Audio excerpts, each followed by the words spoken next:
It's 4 p.m. Stand up. It's count time. It's time for every man and woman to stand up and be counted. I am Brother L.D. Azober, and I'd like to welcome you to another edition of Count Time Podcast.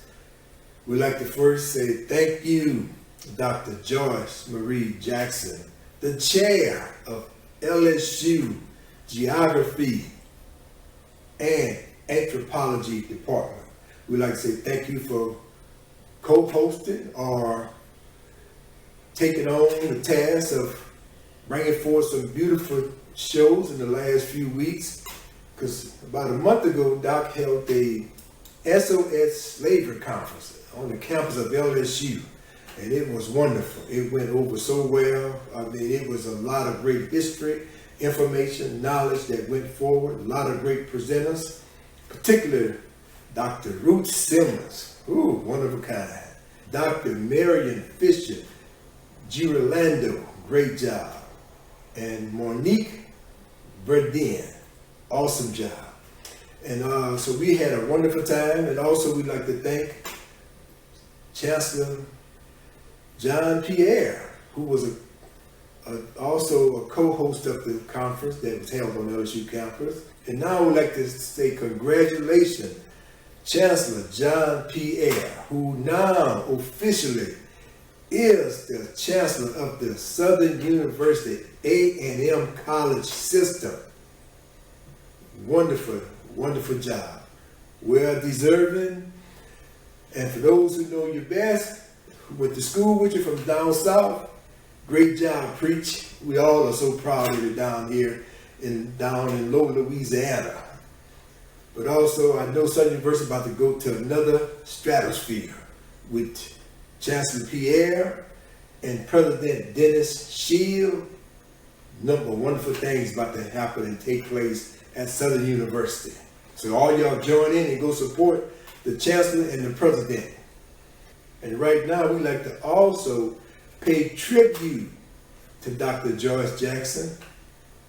What we're going to do today is feature her film that she put together several years ago, a wonderful film. Since it's Easter, we decided to bring you some information that in some research that Dr. Jackson did several years ago on the Easter rock. Yes, indeed. So this Easter, we are going to rock. And also, we're going to be showing a presentation that she did about a year ago at the Historical Collection New Orleans Museum that Doc did over a year ago. Thanks to the Executive Director and President, Daniel Hammer, who's a wonderful person, who's a great host, along with his lovely wife. We truly appreciate it. I had a great time getting to know you all and learning about the Historical Collection Museum. But also, I want to preface this by saying that the video we're about to show is going to be like watching a good bootleg movie. You're going to see people standing up, walking in front of the camera. You're going to be hearing some choking on popcorns. You're going to be hearing some laughter. Just enjoy it anyway, like watching a great bootleg movie, like in the old days. So we want y'all to enjoy this because Doc put this film together many years ago. So, but right now, we getting ready to bring forward Doc's video and presentation that she did. So we want you to sit back, relax, bring your tray table to the upright position, and enjoy the Easter rock.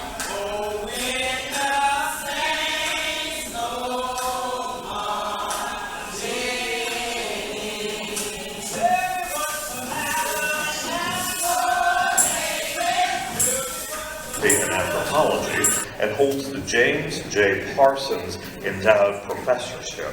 She earned her PhD from Indiana University Bloomington in folklore and ethnomusicology, and her core research centers on African and African diaspora performance-centered studies, sacred and secular rituals, carnivalesque identities, and cultural and community sustainability.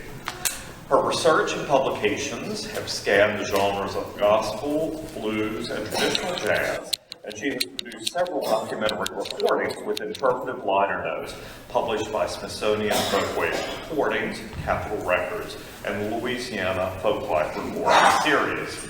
She's also authored many scholarly works, including Life in the Village, a cultural memory of the Fazandaville community, curated numerous exhibitions with documentary photographer Jane Ash Porter, and produced documentary film Easter Rock, which premiered at the Ethnographilm Festival in Paris in 2016. And her topic today is ceremonial objects of the Easter Rock traditions. Please join me in welcoming Dr. Jackson.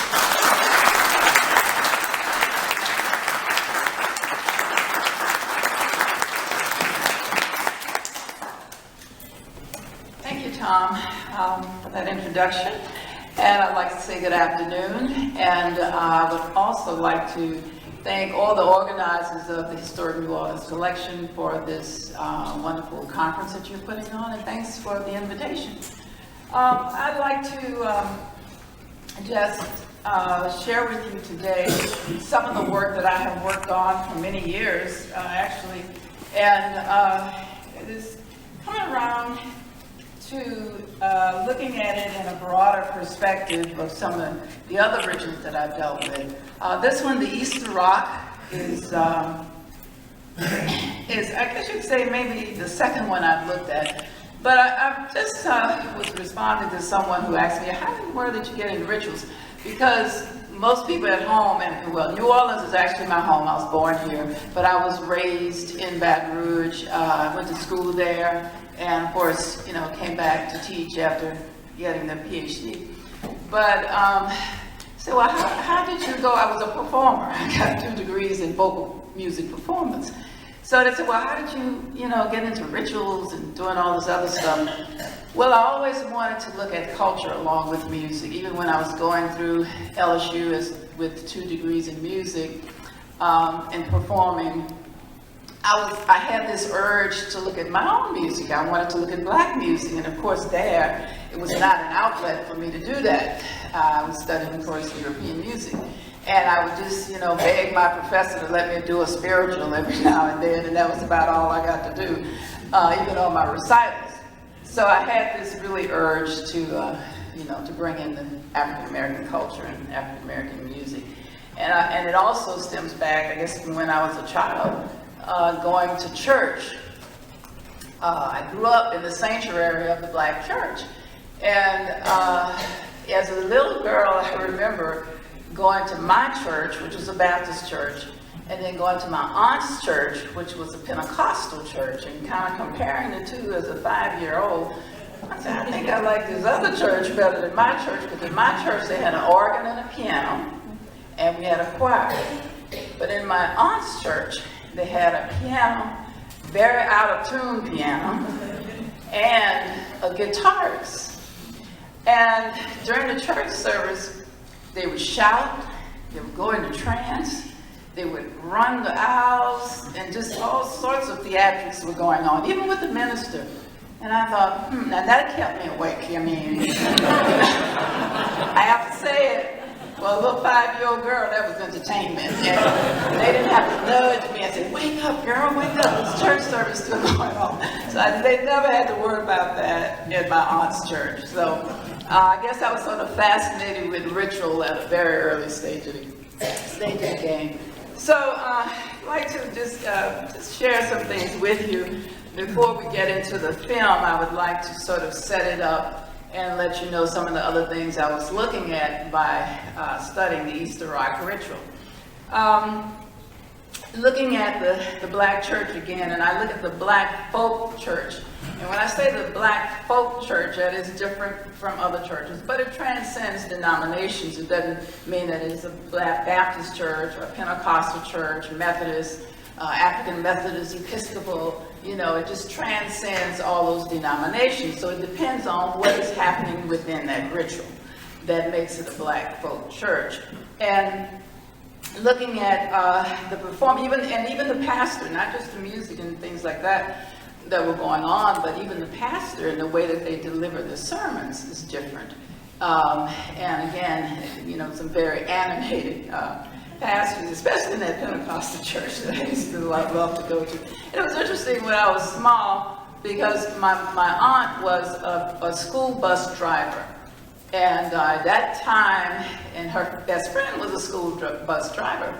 And since it was in the country, it was a place called Baywood, Louisiana, not too far from Zachary, Louisiana, which is not too far from Baton Rouge. I know most people don't know these names. But anyway, it was a rural area. And so they actually had the buses at their homes. They kept the buses at their homes. And they drove the school buses, and on the weekends they just sat there. But they took people to church. They went around on Friday evenings and actually picked up people in the community and took them to the church. And so, of course, I was riding in the bus with my aunt, and so so you had that whole communal thing even before you got into the church service. So it's a very different experience for me, and one that I really cherished and remembered. But looking at the Black folk church, it presents challenges, particularly with women. And I'm looking at women in these rural areas, Black women in these rural areas, which is sort of different than things that are going on today. But they constantly will present challenges to the authority, pulling from a well of Africanist cultural performance practices, dancing, singing, shouting, and exalting. And this is the way that they chose their, have that personal relationship with God. And so in the Black folk church is already sort of delineated performance venue, which the pastor and congregation engage in the spirited performance, which really has the oratory, the poetry, the rhythm, the music, dance, and shouting. In essence, the sacred but dramatic and theatrical ritual within the Black folk church. And so many of these ritual practices, which we commonly associate with the Black folk church, such as all those things I mentioned, is really freely structured services. And you have this dance, improvisational music, emotional, musical delivery and style, and even with the style of sermons and prayers, spontaneous verbal and nonverbal responses by the preachers and the congregations. And they have essentially merged from African values and aesthetics. And denominational affiliation, as I said before, is not even considered. So in essence, the type of ritual determines if a church is folk or church or not. Now, some of the things that I really want to look at is that the response to a misunderstanding of the Black church that was articulated by some early scholars, looking at the Negro church, looking at some of the weaknesses and trends. And John Marlowe, in his work, basically, and this is in 1944, basically stated, I'm going to quote him right here, basically stated that the Black church had become an outdated, impractical, dysfunctional institution whose conservative politics supported black poverty. His work set the stage for negative views and was followed by others who concluded that assimilation into mainstream American culture would solidly be the demise of the old-time Black folk church. Even at the end of the 1960s, some scholars were still predicting the end of the Black folk church as a development favorable to the Black community's survival. And so I'm looking at these rituals that I look at, you see the importance of these rituals in the community and in sustainability of the church and how all of that works for the community. Now, although the impact of the Black church within African American communities is richly documented, since the 60s, my study is a living testament to the unique ritual in a rural community in Louisiana that maintains its identity and strength through the women of the community. Now, the Easter Rock ritual is one that I've studied pretty in depth. It has two distinct frames, and I'm going to look at those two frames of the ritual within the study that I'm doing here. These African influences are found in a synchronized form, and it's blended with a diverse non-African, or you can say European, icons in a unique configuration. They kind of come together in that unique configuration. Walter Pitts, who was also a member of the LSU faculty along with me some time ago, he passed, but he did this work called The Old Ship of Zion. And it was called the Afro-Baptist Ritual in African Diaspora. Now he dealt with work with churches in Texas and in Trinidad. And he looked at the two frames also, and which is looking at the first delineated the structure that persists within the original or modified form of the Black Atlantic world, when you get all of these together. But through earlier labor, Pitts and others affirmed that the African roots of African American religion and culture were never fully nor effectively severed, by slavery, and by their existence challenged the inevitability of day-to-day subordination. So because of these rituals and things that happen in the church, Black folk church, they were able to overcome and to get through some of those issues that they had to deal with as far as subordination. So that still is, working for these congregations today. Now, a third thing that I wanted to do is to explore how Black women, through the maintenance of their binary ritual structures, operate radical Africanist performance modalities of the folk church, which challenge church patriarchy, but also helps with church sustainability, church and community sustainability. And although the ritual is not the exclusive domain of women, because men do participate, it is one that achieves its fullest expression and vibrancy in the women of the churches within that region. And by extension, I want to show how Black women have reconfigured the ritual icons from what I believe to be sort of a Bakongo icons to Christian icons. And because they had to make the ritual palatable to Christian beliefs. And this was due to the fact that it is a pre-emancipation ritual, and so it's going on during slavery. The people that I interviewed, the oldest person that I interviewed was 92 years old, and her mother had done the ritual at this time, and we're talking at least 15 years ago. So we had several generations of women leading this ritual, but one that started during the antebellum period. There was a lot that they had to go through, and of course they had to couch it in something that wasn't not looking African after a while. So that's why they went through all these transformations and changes to sort of do it in a clandestine way. So how do I do this? I draw on historical records, of course, my ethnographic field work that I went in and to the community, and several, I forgot how many times now, but I went and I talked to the people, I interviewed them within the community, went to other churches with them, came in for funerals, weddings, christenings, graduations, and the like. And so you just kind of get to know the community, because I actually live 150 miles away in Baton Rouge near Winnsboro, which is about 30 miles outside of Monroe, which is in North Louisiana. So, I would go up and, just get to know everybody, before I actually took in a film crew, because I was doing a lot of work with them just to study it. And I really look back and I see that it's my students that really influenced me to do a lot of the work that I do, because I'm doing these lectures in class, but I know there's a need for them to really see the rituals, and the stills just don't work. So that's how I started filming them. And, at one particular time, I wrote a grant and got enough funding to take in a film crew to do the film. You'll see a little later. But again, so I had to look, my third thing was to look at the women and, what this is doing for them, and actually giving them agency within a church where they don't hardly ever have agency. I mean, they can't even go in the pulpit without, maybe taking the pastor a glass of water. They don't go in the pulpit, So it's just that extreme, dealing with patriarchy still in the Black church, particularly small rural churches. This is a plantation church, and so this was just what they did.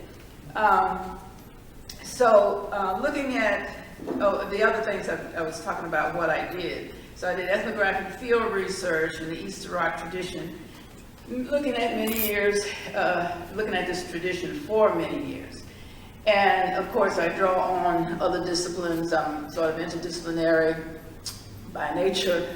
And so it's music, ethnomusicology, folklore, cultural anthropology, of course, history, and the transatlantic, slave history is basically sort of undermines everything that I do, or so it's just involved in just about everything I do.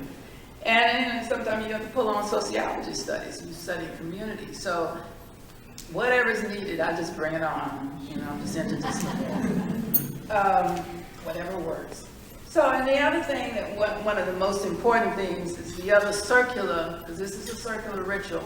So the other thing is the other circular rituals that I've looked in other parts of Africa and the diaspora. And so my experiential work and eyewitness accounts of those rituals have helped me with this one that I'm, doing some in-depth work with. So I've done work with the McIntosh County Shouters in McIntosh County, Georgia. I've gone there and I've looked at the rituals there before, New Year's Eve, the church ritual, and then we go into the fellowship hall and to see the McIntosh County Shouters. I presented them at festivals. That's another thing that I do. I'm a public sector ethnomusicologist. I work with the Smithsonian, the Louisiana Folklore Society folklore festivals, and other festivals, National Black Arts Festival, and it was at the National Black Arts Festival in Georgia that I actually presented the McIntosh County Shouters. But I've actually gone into that area to work with them, interview them, and to see that ritual also. In the Bahamas, Andros Island, I looked at the rushing ritual there, and it's the same sort of steps that they do actually with the Jean Canoe on Nassau, the island of Nassau. Well, this is Andros Island, which is one of the largest islands. It is the largest family island in the Bahamas. And so I've worked with them, I've gone over there and interviewed people and looked at that ritual. In Trinidad, I've worked with the Shango Baptists, spiritual Baptists in Trinidad. In that ritual, it's a conversion ritual that they do. And I've looked and worked with that. In Ghana, West Africa, Angola, I've worked in the Volta region with burial societies, fraternal burial societies, and it's some men, but many of these rituals are also led by women. In Ghana, you have the mixture, but you have women also doing their part within that ritual. Again, a circular part that they do. Trinidad, Bahamas, they are all circular. And of course in Brazil, I've gone there to work with there's a group of women, that they practice candomblé, but there's a group that celebrates, they call it Boa Marche in Bahia. It's a ritual that they do to celebrate the good death, and it's the death of slavery. These women pooled their resources together and bought the freedom of slaves in the 1800s, and they celebrate this. Actually, it's this month, so about the middle of August, they celebrate the Boa Marche. And I looked at that a few years ago and interviewed some people there and was able to actually see the ritual. In Senegal, I worked with the healing rituals, an in-depth Lebu ethnic group of women that do very powerful healing rituals. I just come from Senegal about a month ago looking at that ritual, and it's amazing. And you look at it, it's a Muslim country, and it's predominantly a patriarchal situation, technically or officially, but you see all these underlying powerful women do their thing, and the man just move aside and let them do it. And want their sanction when they're going into political office and stuff like that, but these are some powerful women. And so I've done the work in Senegal, and here are the ways that I have put this work together. Because while I was looking at all these other rituals, and this is, of course, within about 20 years, I've always come back to the Easter Rock, because that's home. This is Louisiana, this is home. And so I've always sort of connected all of these others with what's going on at home in Louisiana. The women And this particular ritual grounded in locally legitimated history and current in the historical experience. So because of the prominence of women in the Easter rock ceremony, I look at women's roles as dynamic agents of growth, change, and continuity within the church. And the women define their status with respect to the development of new and reconfiguration of the old iconic symbolic representations and organizational positions, resulting in various concepts of authority and power. This is how the women get their agency within the church and how they bring about their authority and their power, and as to the rituals, the continuation of the rituals in the church. Now, in these discrete moments, ritual with the musical performances, here women find the agency in an otherwise male-dominated cultural system, and they have their alternative lens through which theorize authority and power within the Black folk church. Here, the Black church women are not passive minions of male church leadership, but rather active agents in the cultivation of female authority through developing what we call hidden transcripts. You have all of these narratives that are happening, and a lot of them are hidden, but they're very powerful and very important within the congregation, within the community. So this source of empowerment emerges with the highlights and the generative power of ritual, often associated with the diasporic traditions in other places. Now, to look at, just very briefly on some of the other studies, and I'm not going to go through my lit review, but I'll just mention a couple of things that I wanted to bring about. And one thing is that there were only a couple of the writers. You know, this is one of those traditions that nobody knew anything about, except the people in that area.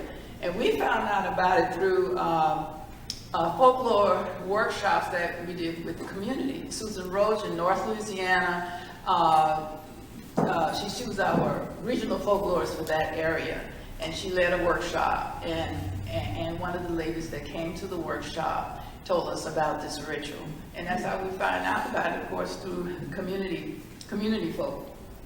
But there were only 2 other articles published when I started studying this.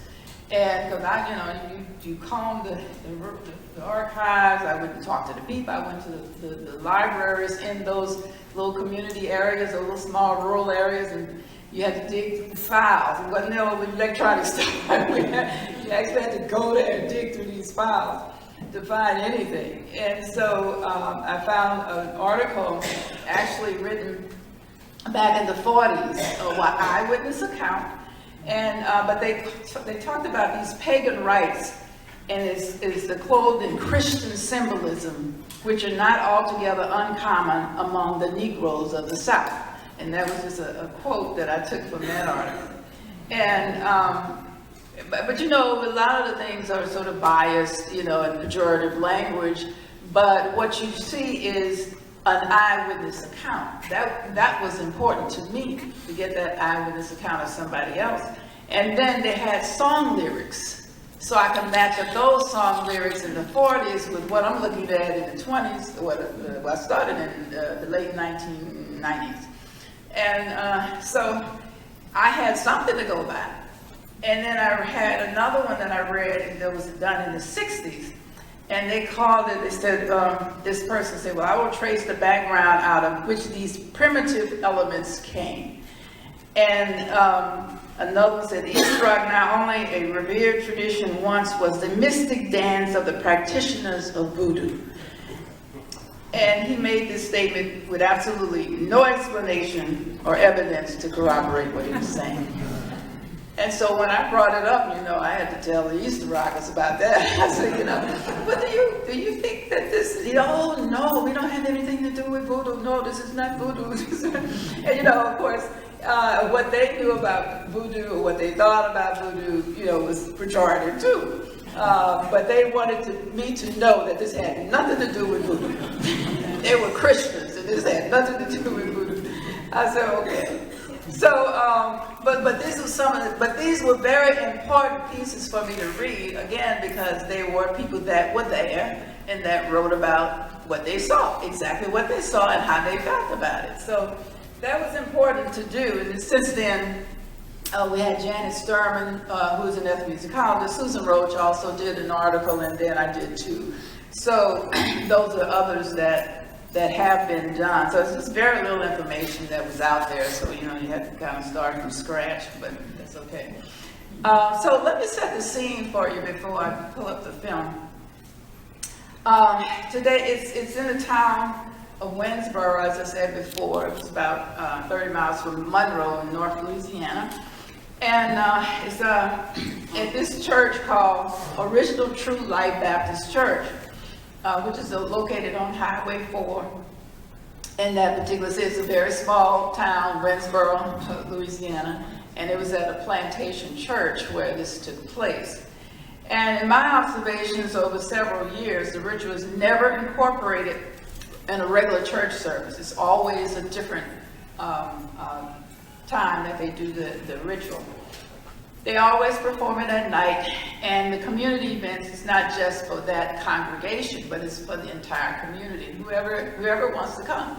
I ended up interviewing the mayor of the city, and because he went to the ritual when he was a little boy. He said his parents took him, so it was like entertainment for the white community. They would come out and go to the ritual, Easter Rock, because they wanted to see what was happening, and he said it was entertainment for us.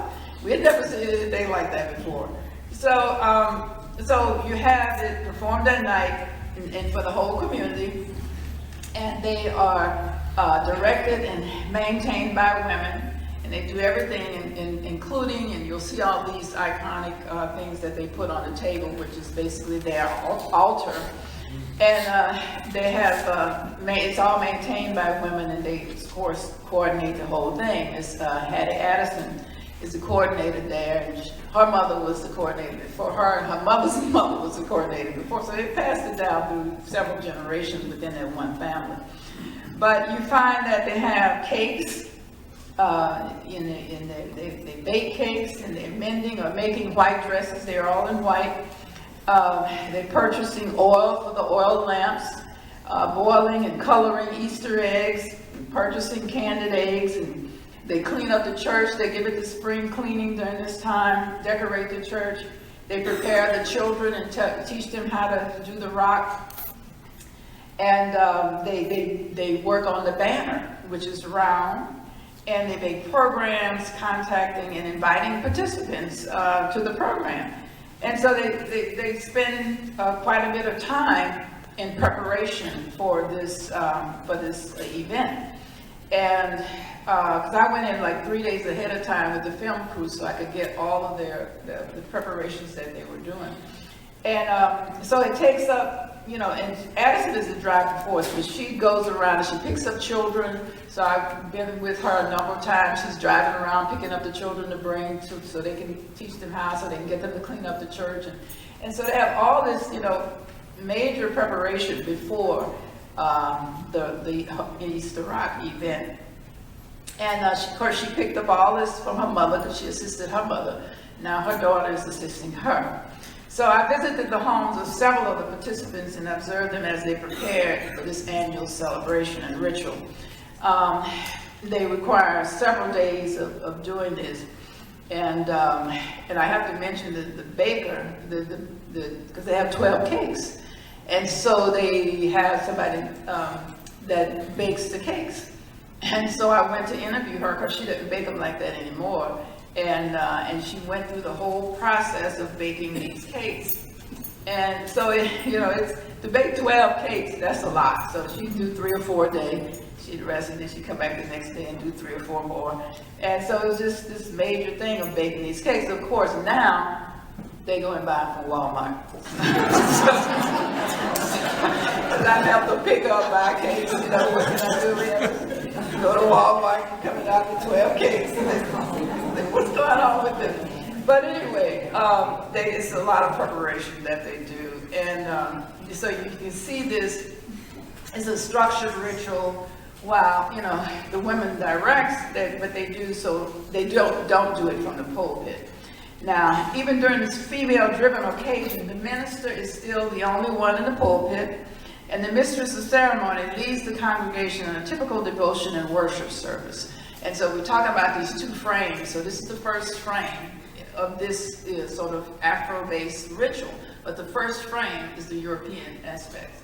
So, you know, they do have a devotional service, you pray, and someone speaks. You might have someone singing a hymn, and it's usually a hymn, Dr. Watts hymn, preferably. And so you have this going on in that first frame. But when the second frame happens, you have a person singing a Dr. Watts hymn, but it's lined out. It's a long meter hymn, and they line it out. So then you know that's the cue. You're going into the second frame. You're going in the Afro-based frame now. But they started with the way they want to do this lined out hymn. And that's the way a lot of the churches did the hymns, because they didn't have hymn books. So you have to have the minister or someone to call out the phrase, and then the whole congregation would sing. They call out another phrase, and then all the congregation would sing. And so this is how you know, okay, they're about to go into the second frame of the whole event. And so, so they go into the second frame. With this frame, they have the table in the middle, and then they have a procession of 12 women that will walk around the table. And it starts from the back of the sanctuary toward the center to encircle the table. And these mostly were elderly women women of the church. They call them mothers of the church. Now it's, whoever will do it, And they do it in a counterclockwise way. And they sing, "Oh, when the saints go marching in." That's the first song they sing, going into after the long meeting hymn.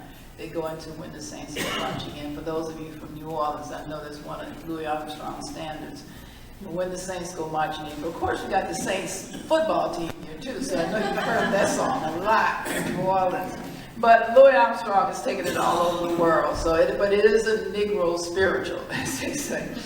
It is a spiritual. So that's what they use every time it happens. That's the song that they use to march around the table and put the things on the table. Their altar. And it's all a cappella. They don't use the piano or anything. It's all a cappella. And as they're setting these things on the table, the lamps go first, and they have the lamps and oil lamps, because this is the way it has been done for many years. Even after they got electricity, they still use the lamps because they represent something. And everything that they set on the table represents something. So they have the 12 cakes, which the cakes come after the lamps, and the lamps usually represent the 12 women, the 12 tribes of Israel. The cakes, the disciples, the women call themselves the saints, so that's why they sing the song "When the Saints Go Marching In." And then they have, so all this procession, they have to set everything on the table. So after they get everything on the table, then the next part of that second frame comes in with "Old David." And these songs are very important because they're the same songs every time. And so "Old David," of course, is one of the, starting of the part of the second frame. And of course you find "Old David," basically talking about David and Goliath and the good over evil, the strong against the weak, and all these sorts of things. So you have so much symbolism there, but they use the same songs every time. And then they have, one of the persons has a banner. Now, instead of this banner being a perpendicular banner that we all basically see as the cross, it's a round banner. And that's very different than, than we've seen before. But it's round, and we'll get to that a little later. But the rockers are encircling, and when they sing "Old David," they actually pick up the tempo. So that you'll see that on the film, but they really pick up the tempo. And then they do this for a while. They go round and round in a circle and doing the rock. This is the dance steps that they do. And then they stop for a while after they've done it, maybe about a half an hour or more. They stop and certain things go on during the intermission. I've even been called up to say something to the church. I've been called up to pick up a collection. You just never know in the church what they're going to call you to do, but you have to be ready, right? So, but you honor God, you do these things. You honor God by, giving in the collection. And the rockers fall in line and begin to rock around the table again. So this is what happens. That's sort of like a capsule view of what happens, and then you can see more on the screen when show that. So you're looking at these icons that are sitting on the table. You got everything on the table, and so you have the cakes represent the 12 tribes of Israel, and the bread, the unleavened bread at the Last Supper. The Easter eggs are placed on the table according to the elders to symbolize new birth, and the stone that was rolled away from the tomb of Christ on Easter morning. The predominance of the white color, with all the women first processed are wearing white. The tables are draped in white cloths, and the base of the banner is also white, signifying purity. The red fruit punch, of course, symbolizes the blood of Jesus, and it used to be real wine, homemade wine. Now it is just fruit punch.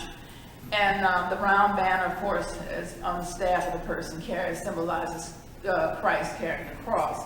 Somebody stands behind the person that's carrying the banner, and they hold on to these ropes. And that is supposed to symbolize the Simon, the Cyrenian, who helped Jesus bear the cross on his way to Golgotha. So it's all very symbolic, all very, very symbolic. Did I turn it on? Yeah. You got it? Okay. In the same, in the same, oh, marching in, oh, marching in, oh, in the same, oh, marching in, oh, Lord, I want to be in that number, yeah. Oh, when the saints go marching. Tell me what's the matter now, oh, baby. Tell me what's the matter now. When a person in the northeast Delta section of Louisiana states that they are going to a rock and roll dance is a default expectation. On the contrary, they are referring to what is known as the Easter rock, a religious ritual that is performed to celebrate the death and resurrection of Jesus Christ.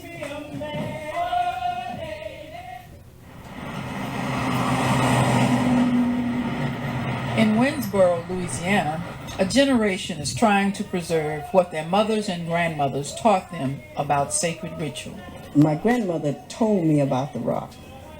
Her pant rocked before her.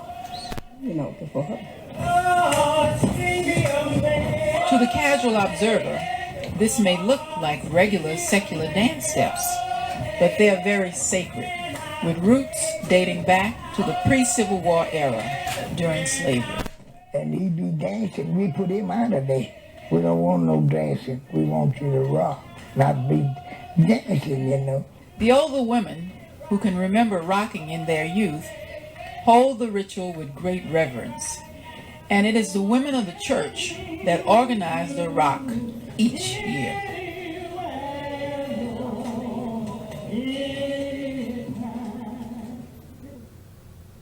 I am the bread that fed 5,000.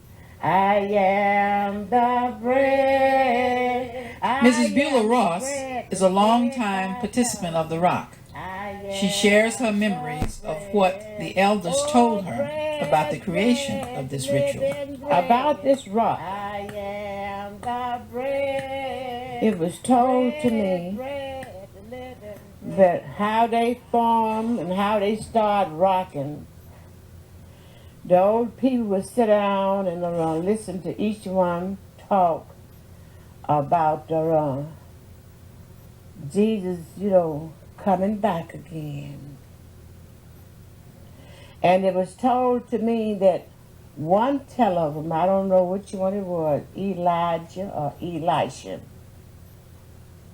When he got the news that Jesus was on his way back, he got so rejoiced, that he just started rocking and shouting, rocking and shouting. And so I guess, that's where the rock part coming in. The ring shout is a black religious dance, usually done in a counterclockwise movement and has strong African performance practices. Historically, the dance consists of movement in a circle by a group or band of singers, where their feet never crossed and usually were not lifted from the ground.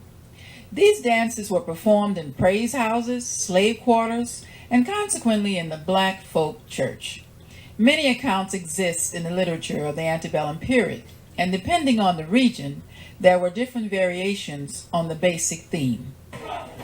In the Easter Rock circular ritual in Winnsboro, a number of questions come to mind. Why do 12 women dress in white and are referred to as saints? Why do they place 12 cakes and 10 lanterns on the table?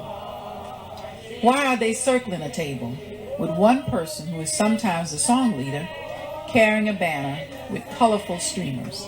Ms. Beulah-Ross explains what the icons of the rock symbolize, according to what community elders shared with her. Oh, yes, indeed. The rock was real spiritual. After, when they formed the table with all the cakes and the lamps and eggs and different things like that, all of it on there represents something. It wasn't a table just sitting up there being pretty, It represents something. The eggs, they had a basket of eggs. The basket of eggs represent that Jesus, when he rose from the tomb and rose from the stone. And the 12 cakes. And I don't know, Sis Jones, she give another number of cakes. But I was always taught that the table's supposed to have 12 cakes on it. And those 12 cakes represent the 12 disciples. And I was told that the table would have 10 lambs, and that would represent the 10 virgins. 5 was wise and 5 was foolish. Most people agreed that the circular banner represents the cross, but no one knew why it was a circle with streamers flowing. Now the banner, I don't know too much about the banner, but I'm quite sure that it represents, must Jesus bear the cross alone and all the world go free. No, there's a cross for everyone, and there's a cross for me. So I'm quite sure that's what that banner represents, the cross of Jesus. In earlier days, the rock lasted all night. After the program, they would start to rock at 9 o'clock. And then they would rock until 12.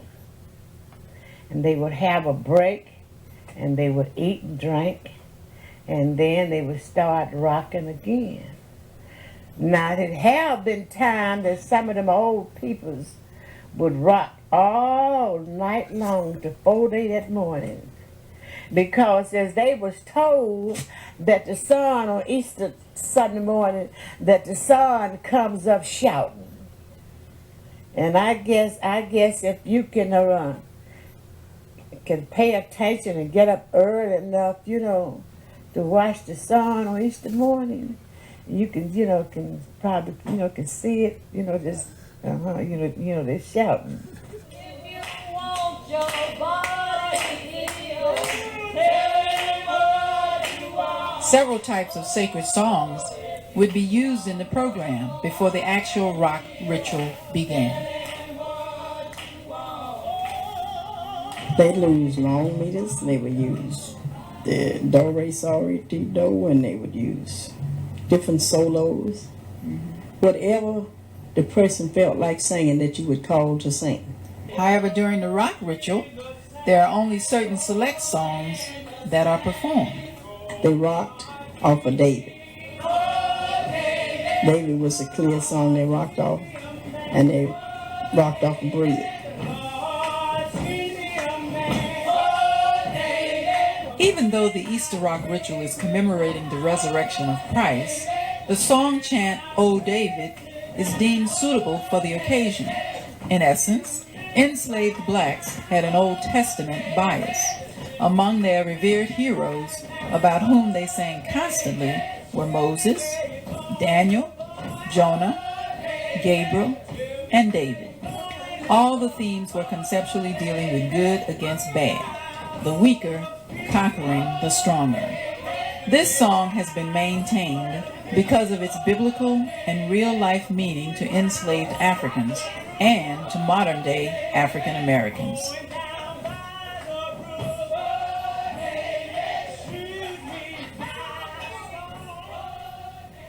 Really, when you're rocking to a risen Savior, you just think about what you're doing. And it takes really control of you when you're doing it, when it's really done right.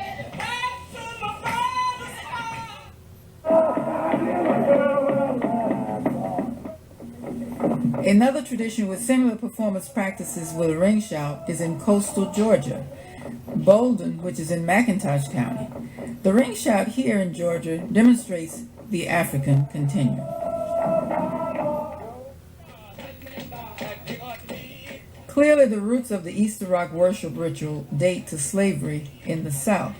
It is generally known that at the time of emancipation, slaves were still overwhelmingly African in culture.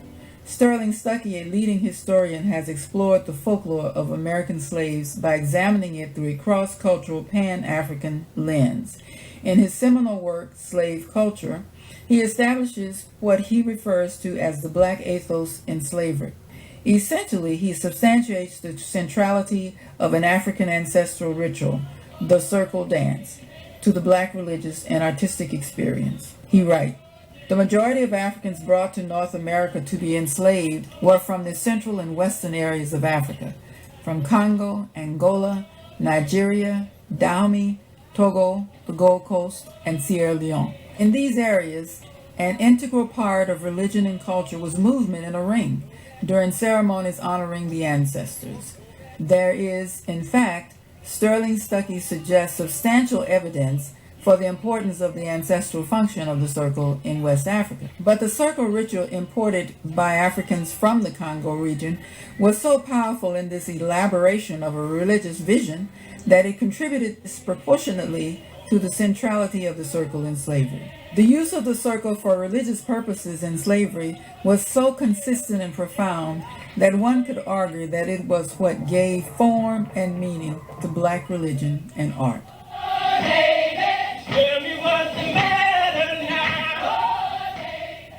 Circular dances are also linked to the burial ceremonies, which is the most important of all African rituals. According to art historian Robert F. Thompson, in Makongo burial ceremonies, mourners moved around the body of the deceased in a counterclockwise direction, with their feet imprinting a circle on the earth. I recently observed 3 funerals in the coastal region of Ghana, in Wo, between Keita and Anloga, all of which included some form of circular dancing or processing in relationship to the deceased body. The funeral of a 108-year-old man was dense with circular movements and individuals, groups portraying ancestors and individuals doing animal sacrifices, all moving around the deceased in a counterclockwise direction. Bread, bread, the living bread, I am the bread. Bread, bread, the living bread, I am the bread, I am the bread. The Easter rock songs are traditionally a combination of the African American version of the lined out or long meter hymns and the folk spirituals and chants used specifically for shouts, or in this case, rocks. Tell me what's the matter now, hey.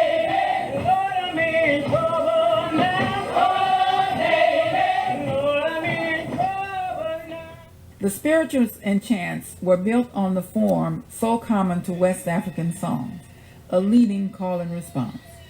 They also shared many points of stylistic similarity, overlapping of leader and chorus, extended repetition of short melodic phrases, a cappella, layered rhythms, improvisation of text and melody, and percussion emphasis and bodily movement.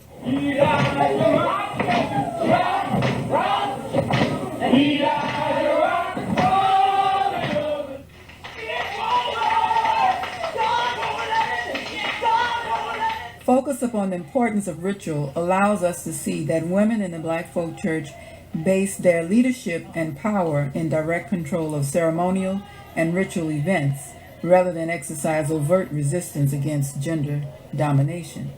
While there are a number of studies on African diasporic musical religious traditions, these studies seldom offer a gendered reading of power relations inherent in the performance of such musical rituals. However, because of the prominence of women in rocking ceremonies here, I observe women's role as dynamic agents of growth, change, and continuity in the church. The women shape and redefine their status with respect to the development of new symbolic and organizational possibilities, resulting in various concepts of authority and power. Come on and ease my troubling mind. Oh Lord, my Father. Come on and ease my trouble. And when I lay down to die, want you to take me back home, Lord.